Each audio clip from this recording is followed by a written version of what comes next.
Enseignant, directrice d'une ASBL d'insertion professionnelle ou encore garde forestier, voilà le type de profil présent ce matin en gare d'Arlon et de Libramont.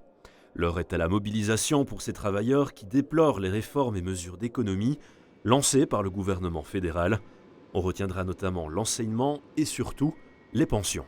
Tout va à l'envers, donc on enlève l'argent à ceux qui travaillent et on ne va pas le chercher là où il est. Alors on trouve bizarrement des milliards pour l'armée.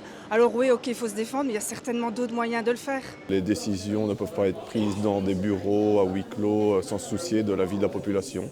Et que voilà, si à un moment on veut espérer être entendu, il faut pouvoir se mobiliser et expliquer qu'on n'est pas forcément d'accord avec toutes les mesures qui sont prises. Le futur, ça va vraiment être très très compliqué pour les personnes d'avoir une pension décente, convenable et avec laquelle ils pourront vivre de façon comme par le passé.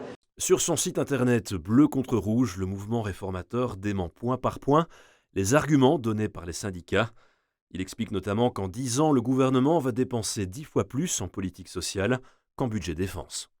Il faut nous expliquer, parce que quand on va chercher 2 milliards dans les pensions, on ne peut les prendre que sur les pensionnés et pas ailleurs. Et c'est pareil au niveau du chômage, donc je pense que c'est eux qui sont vraiment dans le mensonge et certainement pas les organisations syndicales. Quand on nous parle maintenant de saut d'index, alors que dans l'accord du gouvernement, il est mis tel quel qui ne vont pas y toucher, et que la proposition vient du Premier ministre, il y a quand même de quoi se poser des questions sur la solidité du gouvernement.